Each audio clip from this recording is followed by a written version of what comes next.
안전한 장소라는 제목으로 하나님의 말씀을 함께 나누겠습니다. 혹시 And in Now라는 것을 들어보신 적이 있나요?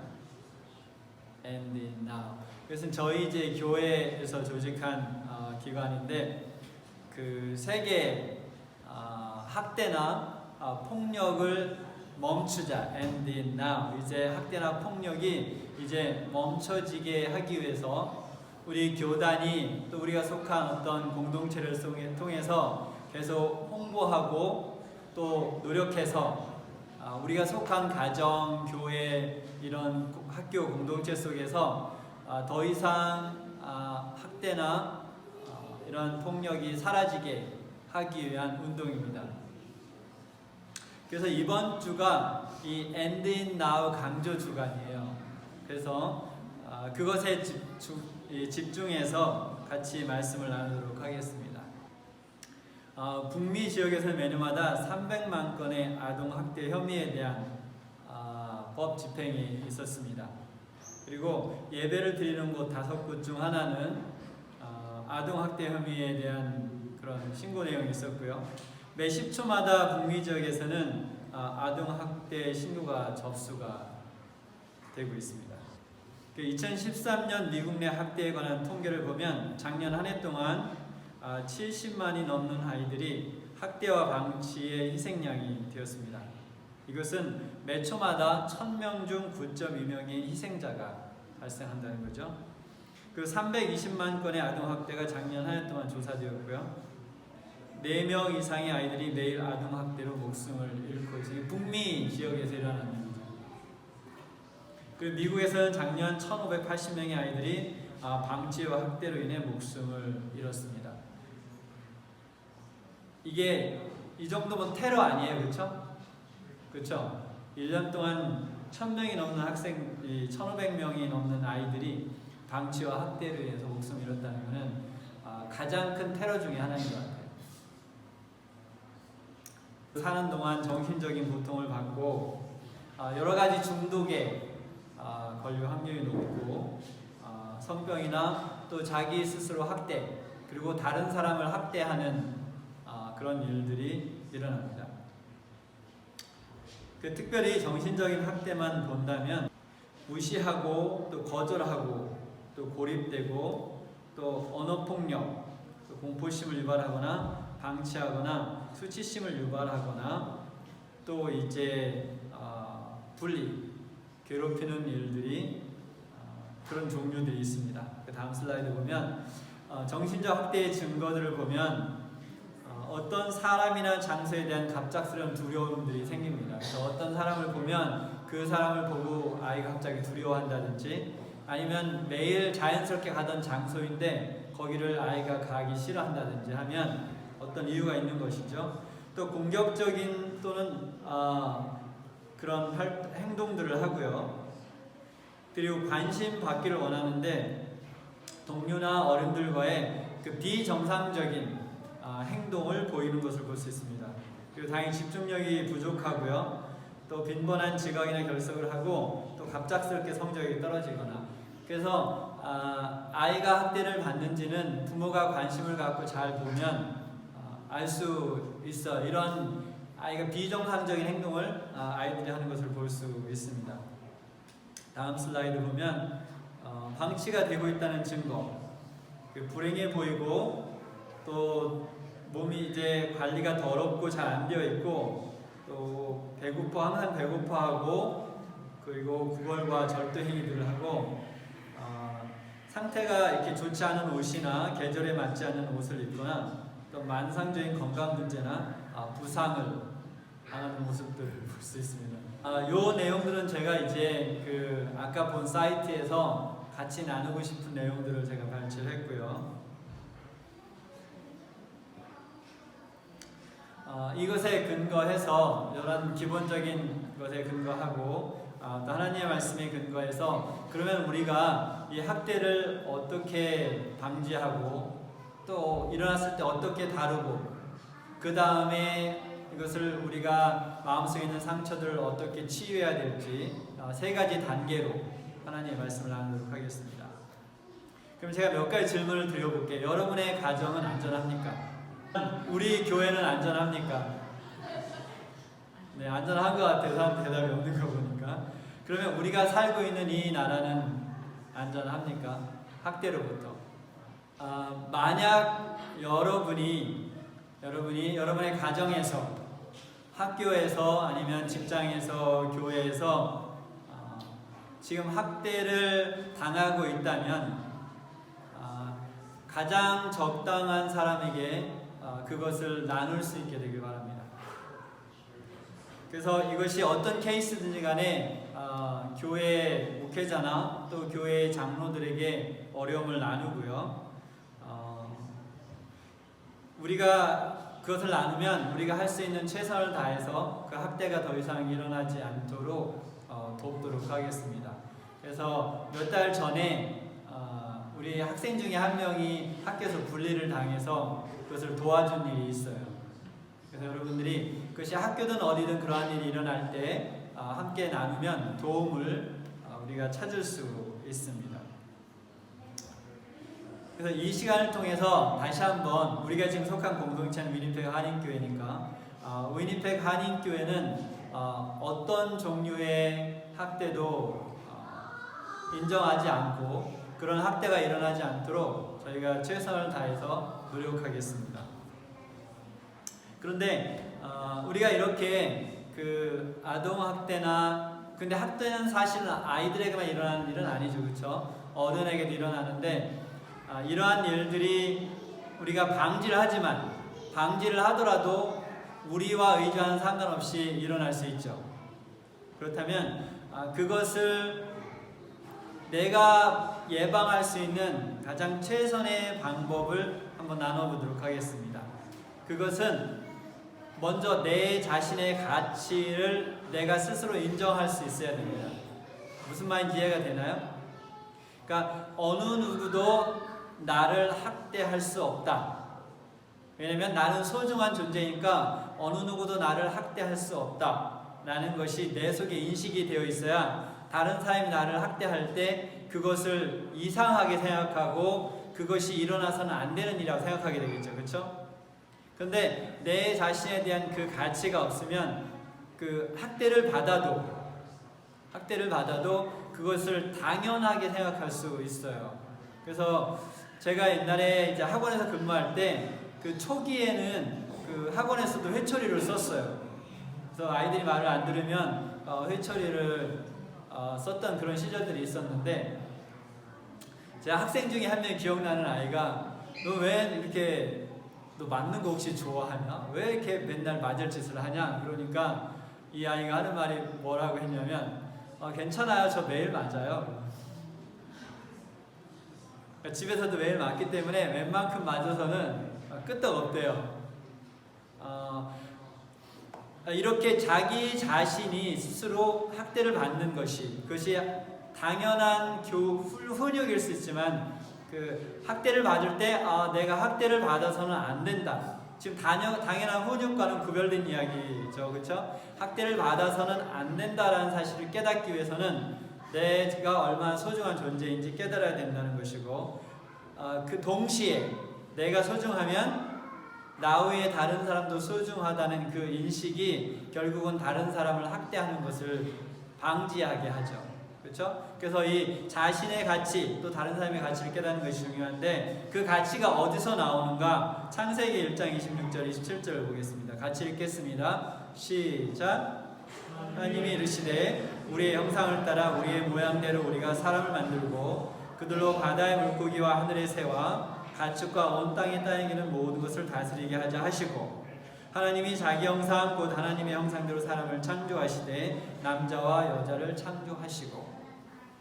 이게 무슨 말인가요? 하나님께서 우리를 하나님의 모양과 형상대로 만드셨고 하나님이 어디에 거하세요? 우리 속에 거하세요. 그 말은 내가 누군가를 학대할 때 누구를 학대하는 거예요? 동시에? 다 같이 누구를 학대하는 거예요? 하나님을 학대하는 거죠. 그리고 내 속에 하나님이 거하시기 때문에 누가 나를 학대할 경우에 누구를 학대하는 거예요? 하나님을 학대하는 것이죠. 그리고 우리가 하나님의 모양과 형상대로 만들어진 귀한 존재라는 것을 시편 139편 14절에 보면 이렇게 기록되어 있습니다. 같이 읽겠습니다. 시작. 내가 주께 감사하옴은 나를 지으심이 심히 기미하심이라. 주께서 하신 일이 기이함을 내 영혼이 잘 아나이다. 쉬운 말로 하면 하나님께서 나를 정말 잘 만드셨습니다. 정말 저를 멋지게 가치 있게 잘 만드셨습니다. 하나님 감사합니다 라고 말하고 있는 거죠. 여러분 그렇게 생각하시나요? 하나님께서 여러분을 멋지게 잘 만드셨어요? 그렇게 생각하시는 분 한번 손 들어보세요. 네, 하나님께 여러분이 하나님의 모양과 형상을 갖고 있다면 지금 손을 안 들면 하나님을 욕하는 거예요. 누가 만들었는데? 하나님이 만드셨는데 하나님이 얼마나 잘 만드셨겠어요? 다시 한번 여쭤볼게요. 하나님, 여러분이 잘나고 멋지게 잘 만들었다고 생각하시면 한번 손 들어보세요. 네, 여러분 잘 만들어졌습니다. 그래서 예레미야 31장 3절에 보면 하나님께서 이렇게 말씀하세요. 옛적에 여호와께서 나에게 나타나사 내가 영원한 사랑으로 너를 사랑하기에 인자함으로 너를 이끌었다 하였노라. 하나님께서 우리를 하나님의 모양과 형상대로 만들고 하나님께서 우리를 너무 좋아하셔서 영원한 사랑으로 우리를 사랑하세요. 이것은 우리가 하나님의 어떤 존재인지를 안다면 내가 하나님께 그렇게 뭐를 받는 존재다? 사랑을 받는 존재라는 것을 깨닫고 나면 내 가치를 내가 스스로 인정할 수 있게 되죠. 로마서 5장 8절에 가장 큰 사랑이 기록되어 있습니다. 우리가 아직 죄인되었을 때 그리스도께서 우리를 위하여 죽으심으로 하나님께서 우리에 대한 자기의 사랑을 확증하셨느니라. 우리를 너무 사랑해서 우리에게 영원한 생명을 다시 주시기 위해서 독생자 그리스도께서 십자가에 돌아가셨어요. 그래서 우리에게 다시 영원히 하늘나라에 사는 이가 같이 살 수 있는 기회를 주셨죠. 그만큼 하나님께서 우리를 생각하시기에 소중하게 생각하신다는 거죠. 사실 이 어떤 한 사람을 평가할 수 있는 자격을 가진 다른 사람이 있어요. 내가 내 자신에 대해서 평가할 자격이 있어요? 아니면 여러분이 다른 사람에 대해서 평가할 자격이 있어요? 그 자격은 누구에게만 주어져 있냐면 창조주 하나님께만 있어요. 왜냐하면 그분께서 만드셨기 때문에. 우리는 사실 우리의 가치를 우리가 스스로 매길 수가 없어요. 그리고 다른 사람의 가치도 역시 우리가 매길 자격이 없습니다. 근데 누구에게만 있어요? 다 같이? 창조주 하나님에게만 있어요. 그리고 그 창조주 하나님이 말씀하시기를 너는 나에게 소중한 존재고 내가 너를 영원한 사랑으로 사랑한다고 말씀하시는 거죠. 이렇게 내 가치를 깨달을 때 다른 사람이 나를 학대하면 내가 소중한 존재인데 왜 나를 학대하지? 그것을 이상하게 생각하게 되죠. 그리고 반대로 내가 소중하면 누구도 소중한 거예요. 내 옆에 있는 사람도 소중한 존재죠. 그러면 그 사람을 학대하지 않게 될 것입니다. 우리 옆에 계신 분에게 한번 말씀해 보시겠어요? 당신은 소중한 존재입니다. 네.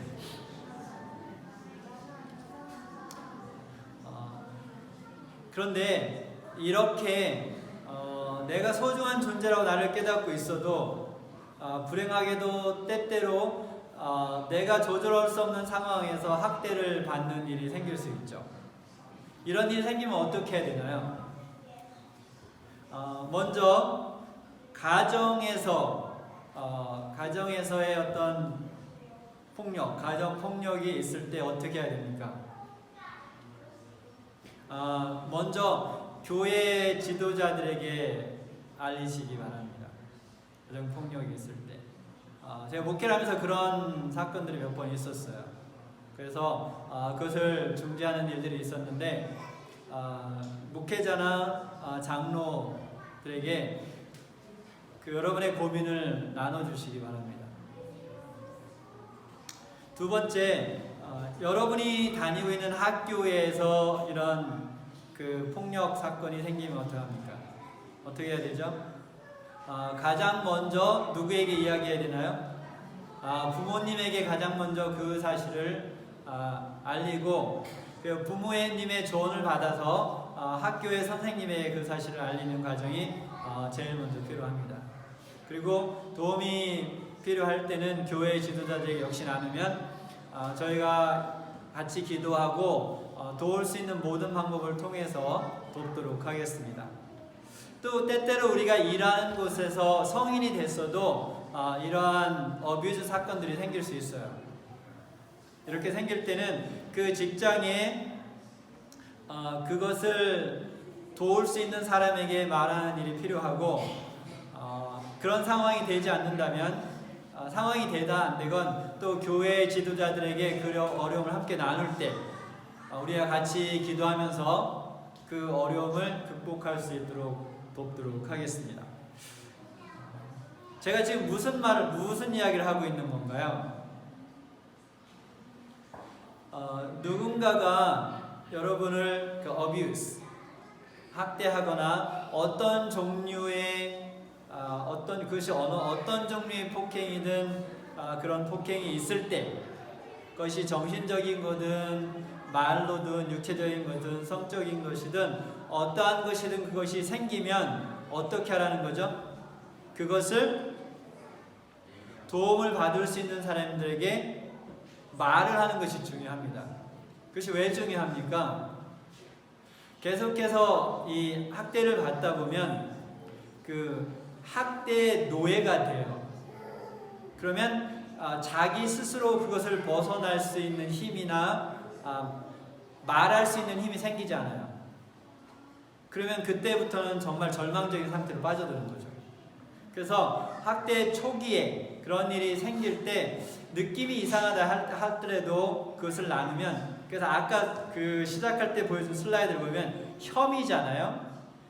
실질적으로 그것이 학대 사건이다라고 판결이 난 것이 아니라 혐의예요. 혐의. 그런 것 같다. 그렇다고 이것을 난무해서는 안 되겠죠. 그렇죠? 난무하게 해서는 안 되겠지만, 내가 느낌이 이상하거나 이 마음이 상처를 받는다고 생각했을 때 그것을 나누시기 바랍니다. 그 때때로 보면 이 집안 폭력에도 그 맞는 아내들이 있죠. 또 맞는 남편들도 많아요. 특히 여기 북미에는 맞는 남편들도 많아요. 이 집도 그래요. 여자 폭력이 심한데 여기 아이들도 그렇고 맞는 남편들도 많은데 여기 그 북미의 여성들은 굉장히 힘이 세요.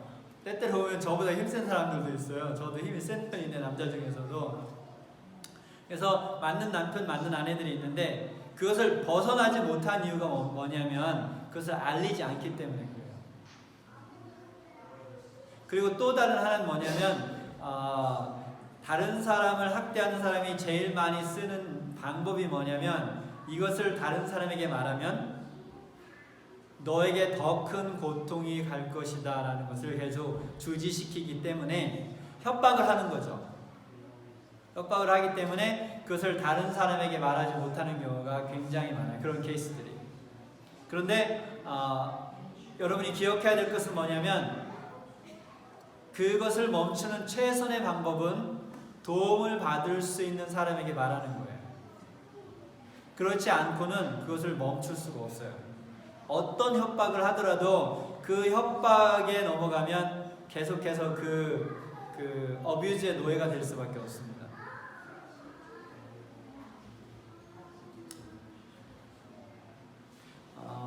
우리가 이 학대의 또 다른 면이 있는데 그 면을 이야기해야 될 것 같아요. 그것은 뭐냐면 어떤 케이스들은 보면 이렇게 명백한 범죄 행위예요. 그렇기 때문에 그것이 어떤 법적으로 갈 수 있는 아주 명백한 범죄 행위들이 있는데 사실 그런 것도 위험하지만 더 위험한 것이 뭐냐면 법적인 케이스로 가기에는 좀 사소한 것들이죠. 그래서 어떤 경우들이 우리가 매일매일 삶 속에서 배우자에게 던지는 말. 근데 그게 상처는 되지만 그것 때문에 경찰에 전화를 할 수 없어요. 그렇죠? 그죠? 그런 걸로 전화해서는 법적인 문제가 되진 않아요. 근데 분명히 상처는 받아요. 또 부모가 자녀에게 하는 말도 역시, 그렇죠? 그것이 법적인 문제는 안 되는데 여전히 마음의 상처가 되고 학대가 되는 거죠. 또 반대로 자녀들이 부모에게도 상처를 주죠. 예, 자녀들이 부모에게, 그의 자녀가 부모를 학대하는 거죠. 그런 사건들도 굉장히 많고, 특히 이제 부모가 연세가 많이 들 경우에 그런 사건들이 더 빈번하게 발생을 합니다. 근데 우리가 명심해야 될 것은 뭐냐면, 우리가 어떻게 사람을 쳐다보고, 그쵸? 어떤 말을 하고, 어떤 행동을 하는 것에 조심하지 않으면 나도 모르게 내 주변에 있는 사람들을 학대하는 일들이 일어날 수 있다는 것이죠. 이거는 누구에게나 일어날 수 있어요. 저에게도 일어날 수 있고 어느 누구에게나 일어날 수 있습니다.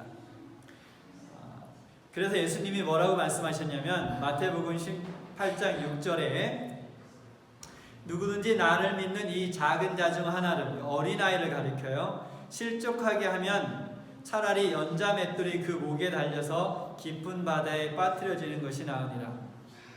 맷돌이 뭔지 모르는 사람들도 있나요?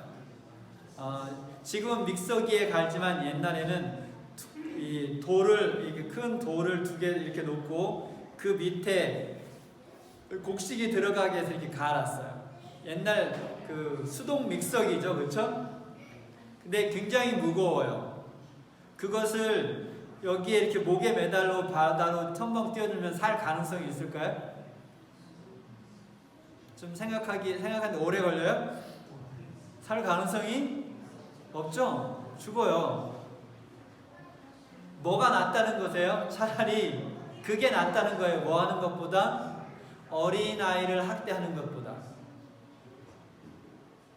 왜 어린아이를 학대하는 것에 더 예수님께서 강조를 두셨을까요?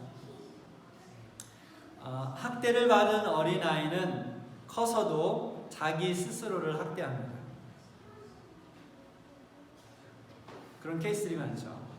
또 자기 자신만 학대하는 것이 아니라 다른 사람들도 학대를 하죠. 요새 일어나는 많은 그 총기 사건 뒤에 보면 이 학대 사건들이 있어요. 그 마음속에 학대를 받은 분노들이 표출이 안 되다가 그것이 자기 자신을 학대하는 것에서 그치지 않고 결국은 매스 슈팅이 되는 거예요. 아무 죄 없는 사람들을 쏘고 자기도 자살하고. 그렇기 때문에 어른을 학대하는 것보다 어린아이를 학대하는 것은 훨씬 더 심각한 문제가 되기 때문에 예수님께서 어린아이를 더 강조를 했어요. 그렇지만 어린아이뿐만이 아니라 어느 누구도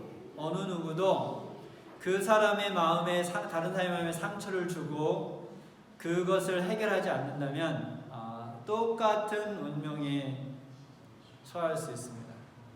지금 예수님께서 겁주는 건가요? 겁주시는 건가요? 예수님이 이 말씀을 왜 하셨을까요? 조심하라고. 내가 말을 할 때, 그렇죠? 내가 다른 사람을 쳐다볼 때, 내가 행동을 할 때, very careful. 아주 조심하라고 이 말씀을 주신 거예요. 뭐 하지 않도록? 상처 주지 않도록.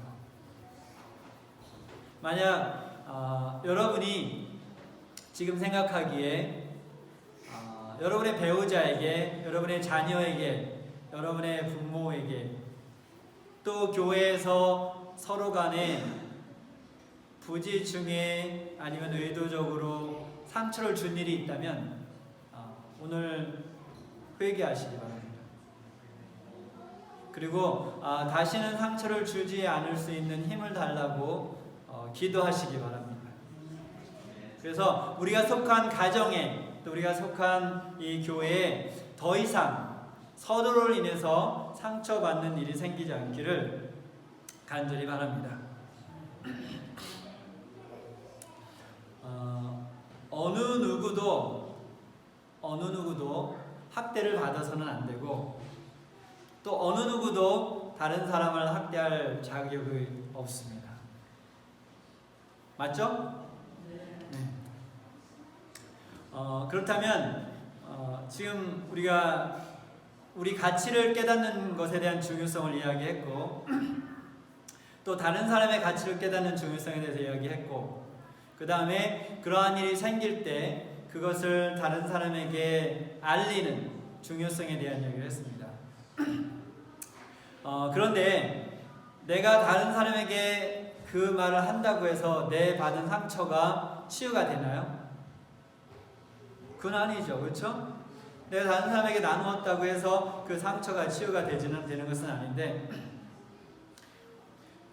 그 받은 상처를 그럼 어떻게 해야 되나요? 그렇죠? 어떻게 해야 될까요?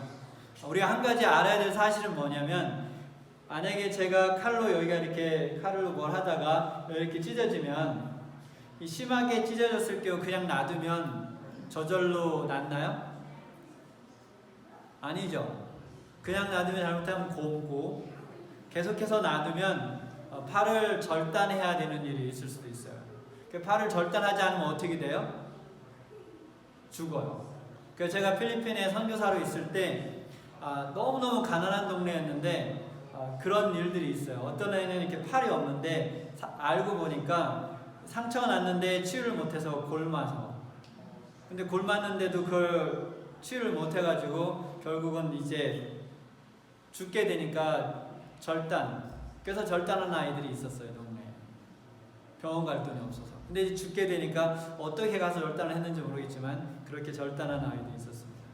근데 마음의 상처도 똑같아요. 그냥 두면 치유되는 것이 아니라 이 물리적인 상처처럼 똑같이 치유를 받아야 돼요. 보이지 않아도. 우리가 이 증상으로 알 수 있죠. 그렇죠? 바람이 보여요? 안 보여요? 잘 몰라요? 바람이 안 보이죠. 그렇죠? 근데 바람이 있다는 걸 어떻게 알 수 있어요?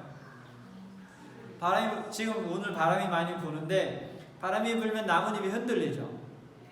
마음의 상처는 안 보이지만 우리가 증상을 보면 알 수 있어요. 그렇죠? 그래서 그 상처는 치유해야 되는데 물론 치유하는 여러 가지 방법들이 있는데 저는 이제 목사로서 여러분에게 가장 최선의 치유 방법을 소개하도록 하겠습니다.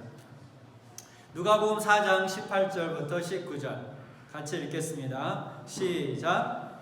주의 성령이 내게 임하셨으니 아직 스크린 안 나왔어요? 시작. 주의 성령이 내게 임하셨으니 이는 가난한 자에게 복음을 전하게 하시려고 내게 기름을 부으시고 나를 보내사 포로된 자에게 자유를 눈먼 자에게 다시 보게 함을 전파하며 눌린 자를 자유롭게 하고 주의 은혜의 해를 전파하려 하여 하심이라 하였더라. 그래서 눌린 자, 포로된 자. 그래서 우리 마음의 상처로 눌리고 포로된 자들을 어떻게 하시려고 예수님께서 오셨어요? 그들을 자유케 하시려고, 치유하고 그 상처로부터 자유하게 하시려고 예수님께서 오셨어요. 그것이 예수님의 미션 스테이트먼트예요. job description이에요. 내가 이 땅에 온 것은 너희들 마음속에 있는 모든 눌린 것들로부터 너희를 자유롭게 하게 하기 위해서 이 땅에 오셨다. 성경에 마리아가 많이 있죠, 그렇죠? 네, 마리아가 많이 나와요. 복음서에 보면 한 명이 아니에요, 그렇죠? 근데 나사로와 마르다의 누이 마리아가 있어요. 여러분 이 마리아에 대해 잘 아시나요? 이 마리아는 누구냐면 예수님의 다리에 향유를 부은 마리아예요. 그리고 눈물로 예수님의 발을 닦았던 그 여인이 이 마리아인데 이 마리아가 어떤 여자였냐면 나쁜 삶을, 그러니까 건전하지 못한 삶을 살았어요. 그런 말하면 악한 삶을 살았죠. 그런데 그 이유가 뭘까요? 왜 마리아가 왜 그런 죄된 삶을 살았을까요? 시대의 성황에 보면 그것이 언급이 되어 있는데 어렸을 때 학대를 받았어요.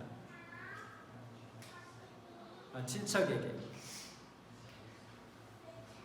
그리고 그 어렸을 때 받은 그 학대가 결국은 마리아가 성인이 돼서도 여전히 스스로를 학대하고 죄된 삶을 살아가는 그런 결과를 낳은 거죠. 불행하게 살았던 여자였어요. 그러니까 아주 불행하게 살았어요. 예수님께서 나중에 예수님께서 이 마리아의 죄를 용서할 때 너의 많은 죄가 사함을 받았다고 했어요. 그냥 보통 조금 이렇게 잘못 사는 게 아니라 그 말은 뭐예요? 아주 잘못 사는 것. 우리가 자세한 건 몰라요. 어떻게 아주 잘못 살았는지 모르지만 비정상적인 그리고 절대적인 기준으로 봤을 때 아주 못되고 나쁜 삶을 살았던 거죠. 누가? 마리아가. 왜 그랬다 그랬어요? 어렸을 때 받은 학대 때문에. 그런데 누가복음 7장 47절에서 48절에 보면 이러므로 내게 말하노니, 예수님께서 지금 시몬에게 이야기했어요. 그의 많은 죄가 사하여졌도다. 이는 그의 사랑함이 많음이라. 사함을 많은 일이 작은 자는 적게 사랑하느니라. 이 여자에게 이르시되 내 죄 사함을 받았느니라 하시니. 예수님께서 뭐라 그랬어요? 그가 누구예요? 마리아의 어떤 죄가 사하여졌다 그래요? 많은 죄가 사하여졌도다. 아까 말씀드렸듯이 우리는 이 마리아의 삶에 대해서 자세히 알지는 못해요. 그리고 예수님을 만난 후에 이 여인이 어떻게 살았는지도 여전히 자세히 모르고, 여인을 만나기 전에 자세히 사는 건 어떻게 살았는지 자세히 몰라요. 전후를. 하지만 분명한 것은 뭐냐면 예수님을 만나기 전에는 죄되고 고통스럽고 고단한 삶을 살았어요. 그런데 예수님을 만난 이후에 이 여인의 삶은 가장 사랑을 받는 여인 중에 하나로 성경에 기록되어 있습니다. 그리고 이 마리아가 초대교회에 어떤 일을 했는지 우리는 모르지만 마리아가 이 복음서에 언급되는 내용을 보면 신약 이 초대교회에 굉장히 중요한 사람 중에 한 명이었다는 사실을 우리가 알 수 있습니다. 이 여인이 예수님께 그가 모든 받은 상처와 과거의 삶을 내려놓지 않았다면 이 여인은 이름은 성경에 기록되어 있지 않을 거예요. 그리고 그 고통과 상처 속으로 살다가 고통과 상처를 갖고 그냥 어느 날 죽음을 맞이했을지도 모릅니다. 그러나 이 여인이 그 모든 것을 가지고 예수님 앞에 엎드렸을 때 그날 그녀는 그 모든 것으로부터 자유를 얻었습니다. 여러분, 저는 여러분이 지금까지 어떻게 살아왔는지 알지 못합니다. 여러분이 어떤 상처를 받았고 어떤 학대를 받았고 어떻게 살아왔는지 저는 알지 못하지만 누구는 다 아십니까? 네, 예수님께서는 다 알고 계시죠. 오늘 이 시간 여러분 마음속에 갖고 있는 그 모든 상처를 마리아처럼 예수님 발 아래 내려놓으시기 바랍니다. 그래서 오늘 자유를 선언하시기 바랍니다. 그래서 오늘이 바로 독립기념일이 되시기 바랍니다. 무엇으로부터? 여러분의 과거의 학대로부터, 과거의 상처로부터 여러분 독립을 선언하시고 이제 새로운 사람으로 새로운 생명을 사시게 되기를 간절히 바라면서 말씀을 마치겠습니다.